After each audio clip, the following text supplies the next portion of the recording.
Assalamualaikum warahmatullahi wabarakatuh. Kami mahasiswa PPG Prajabatan di Universitas Terbuka Kota Serang. Kami akan mempresentasikan mengenai tugas topik 1 yaitu demonstrasi kontekstual. Mengenai tanggapan terhadap kasus di ruang kelas. Tugas ini disusun oleh saya, Anissa Agustiana, dengan NIM 3123108884 dan juga Maya Rahmayani dengan NIM 3123100524. Pada kasus pertama, kami diminta untuk menganalisis dari 2 pertanyaan. Pertanyaan pertama mengenai, menurut Anda apa yang membuat peserta didik mampu mengerjakan soal dengan baik pada percobaan kedua, tanpa melihat urutan atau langkah pengerjaan soal.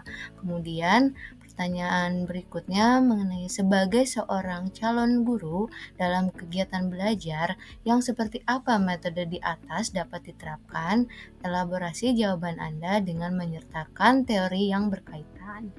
Berikut ini tanggapan kami dari kasus pertama. Menurut saya, para peserta didik tidak hanya memahami langkah demi langkah atau hanya menghafal rumus semata dalam mencari MEN.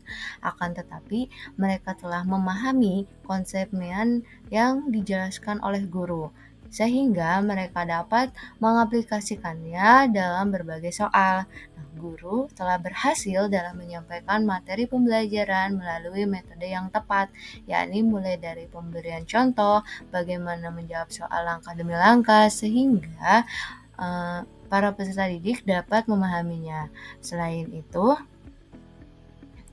pada saat peserta didik dapat menjawab tanpa melihat urutan langkah dengan tepat, hal ini menandakan bahwa melalui pengalaman langsung yang diberikan guru, para peserta didik telah berhasil menemukan solusi dalam pengerjaan soal atau pemecahan masalah.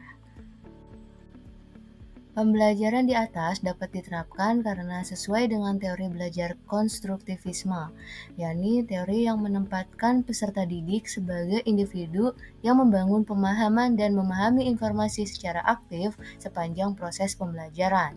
Dalam sudut pandang ilmu psikologi, konstruktivisme dikenal sebagai pendekatan yang memandang bahwa setiap individu dapat membangun pemahaman serta pengetahuan mereka sendiri melalui berbagai pengalaman yang telah dimilikinya.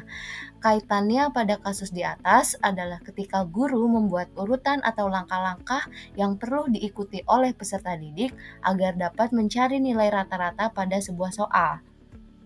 Adapun scaffolding teori Vygotsky merupakan pemberian dukungan dan bantuan kepada seorang anak yang sedang pada awal belajar.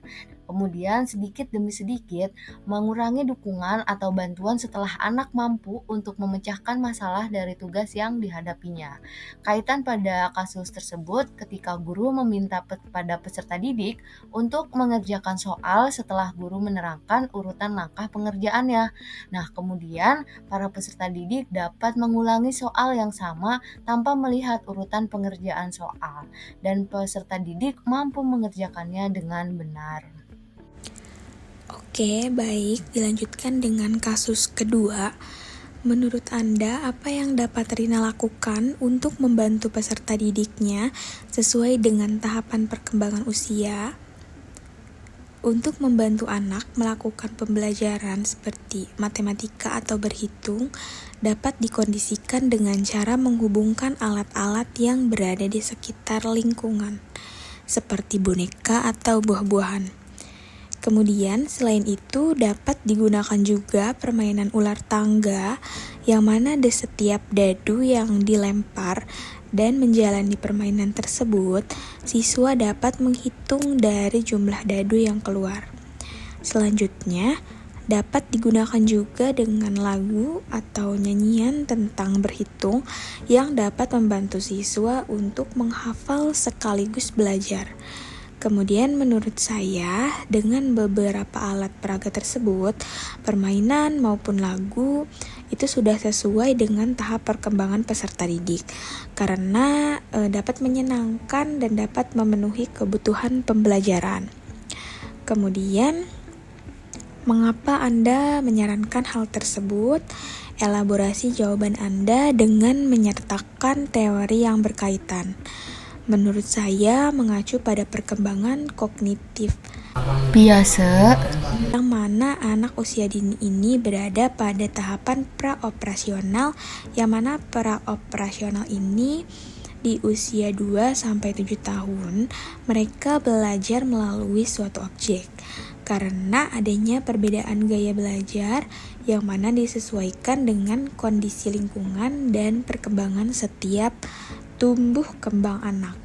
Kemudian adanya teori konstruktivisme, karena dibangun oleh masing-masing peserta didik dan peserta didik dilibatkan secara aktif melalui interaksi yang ada di sekolah bersama guru dan teman-teman.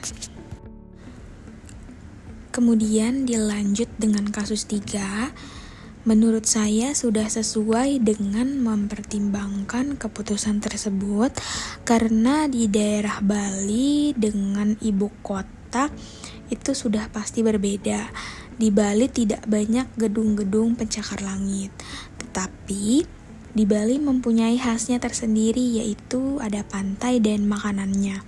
Kemudian peserta didik di sini berasal dari Bali dan sekolah di Bali, yang mana peserta didik lebih mampu mendeskripsikan apa yang mereka lihat dan mereka rasakan sesuai dengan tempat tinggal mereka.